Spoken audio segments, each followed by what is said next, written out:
Hello students. आपकी जो book है बिहाइव उसका first lesson and first poem हम कर चुके हैं और सेकंड लेसन है आपका साउंड ऑफ म्यूजिक। उसका फर्स्ट पार्ट इवलिन ग्लैनी के बारे में जो था वो हम कर चुके हैं। Now there is second part, और सेकंड पार्ट किसके बारे में है? The shehnai of Bismillah Khan. बिस्मिल्लाह खान के बारे में है, जो एक ग्रेट शहनाई प्लेयर रहे हैं, शहनाई वादक रहे हैं। तो यहाँ पे देखो पिक्चर्स भी दी हुई हैं, और जो हैं लास्ट में उनकी ये पिक्चर दी हुई है बिस्मिल्लाह खान की। तो यहाँ पे उनके जीवन के बारे में हम पढ़ेंगे। Let's start the lesson. Do you know these people? क्या आप इन लोगों को जानते हैं? What instrument do they play? कौन कौन से इंस्ट्रूमेंट वो ये बजाते हैं जो पिक्चर में जो पर्सन्स दिए गए हैं। थिंक ऑफ द शहनाई। शहनाई के बारे में सोचिए। And the first thing you will probably imagine. पहली चीज़ जिसकी आप कल्पना करोगे इज़ वेडिंग और ए सिमिलर ओकेज़न और फंक्शन। वो कोई शादी कोई विवाह समारोह होगा या उसके जैसा ही कोई फंक्शन होगा। The next would probably be उस्ताद बिस्मिल्लाह खान।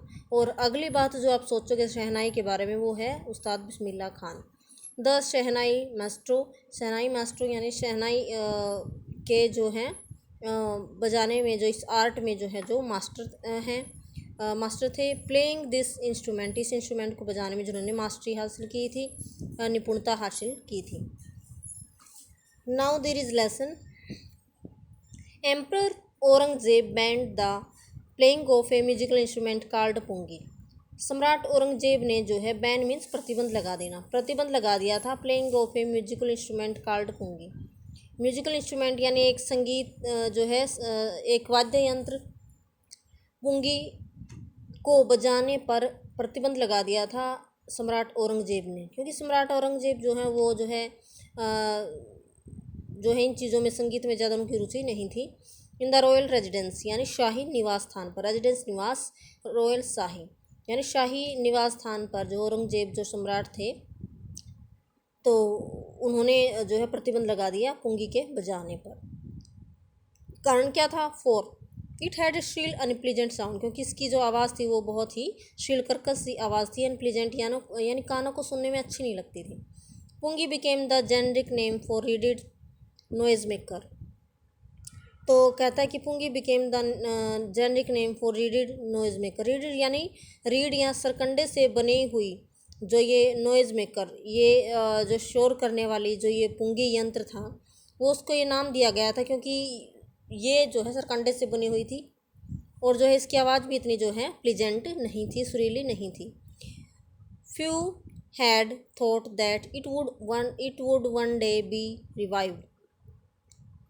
बिल्कुल नाम मात्र लोगों का ये सोचना था that it would one day B revived, कि इसको पुनर्जीवित किया जाएगा पुंगी को, क्योंकि पुंगी को बजाना बंद करवा दिया था औरंगजेब ने। तो यहाँ पे कुछ ही लोगों का मानना था, यानी बिल्कुल ना के बराबर लोगों का मानना था कि पुंगी नाम का जो यंत्र है वो दोबारा पुनर्जीवित होगा, revived. A barber of a family of professional musicians. एक नाई, बार्बर क्या होता है? नाई। एक कहाँ से था वो? प्रोफेशनल म्यूजिशियन यानी जो संगीतकारों के परिवार से था जो नाई था। Who had access to the royal palace. जिसकी एक्सेस क्या होती है? पहुँच। जिसकी पहुँच थी शाही दरबार में, शाही महल में, शाही महल में उसकी पहुँच थी। Decided to improve the tonal quality of the pungi. Tonal quality क्या होती है? उसकी जो आवाज़ है उसकी ट्यून कैसी है, टोनल क्वालिटी कहा जाता है। तो ये बताता है यहाँ पे टोनल क्वालिटी ऑफ पुंगी। पुंगी जो यंत्र था उसकी टोनल क्वालिटी को सुधारने का निश्चय कर लिया उस नाई ने। He chose A pipe. उसने एक पाइप चुना विद ए नेचुरल होलो, जो है प्राकृतिक रूप से थोड़ा खोखला तना था उसका, hollow stem. That was longer and broader than the pungi. जो पुंगी से जो है थोड़ा सा लंबा भी था और चौड़ा भी था। And made 7 holes on the body of the pipe. और इस पाइप पर उस नाई ने 5 छेद कर दिए, 7 छेद कर दिए, 7 holes. When he played on it. और जब उसने इसको बजा कर देखा, क्लोजिंग एंड ओपनिंग, इसको क्लोजिंग यानी इसको थोड़ा सा बंद करके, जैसे उंगलियां उठा के ऐसे एक बार उठाना एक बार नीचे करना, ऐसे छेद के ऊपर, जैसे बांसुरी बजाते आपने देखा होगा, तो उंगलियों से, उन छेदों पर से उंगली उठाना, गिराना, ऐसे जब उसने उस बांसुरी को, उस मतलब पुंगी को बजा कर देखा, some of these holes soft and melodious sound was melodious sounds were, तो कहता है कि सॉफ्ट एंड मेलोडियस, मेलोडियस बिल्कुल प्लीजेंट, खुश कर देने वाली मधुर सी आवाज़ जो है उसमें से आई। नेक्स्ट पेज है आपका।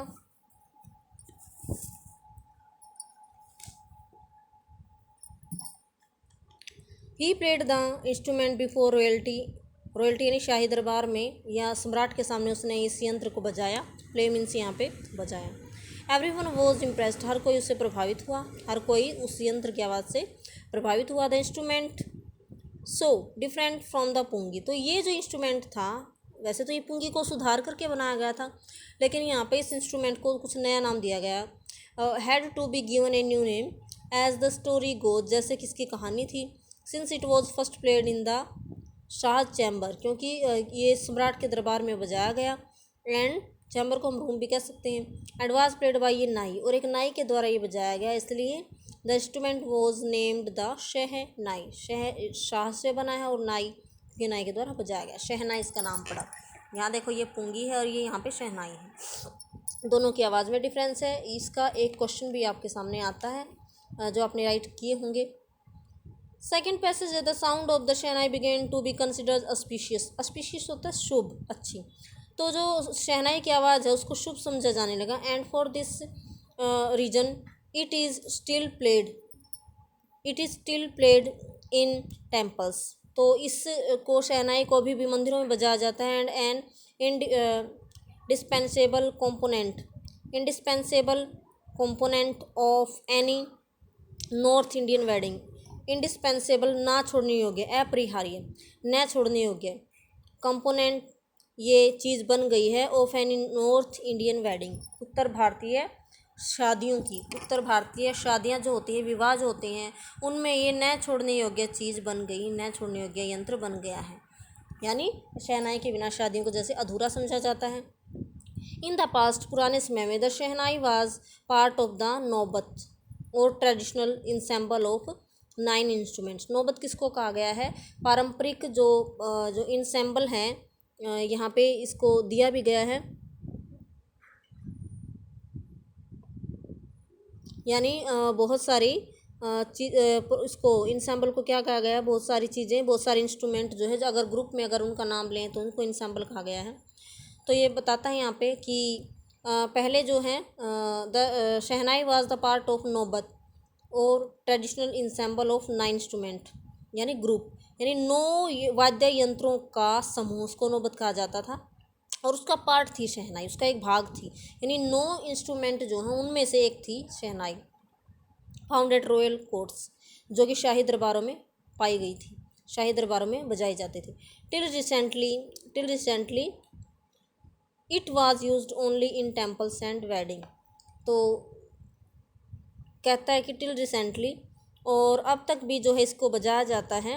It was used in temples and wedding, यानी उस समय भी इसको जो है मंदिरों में एंड शादियों में बजाया जाता था। द क्रेडिट फॉर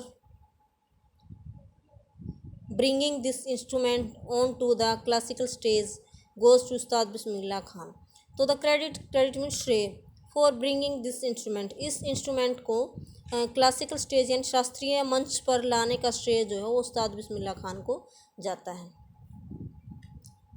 तो आगे बताता है, चलो स्टूडेंट्स, बाकी का जो आपका लेसन है वो नेक्स्ट वीडियो में हम करेंगे, क्योंकि ज़्यादा लंबी वीडियो हो जाएगी। Thanks, have a nice day.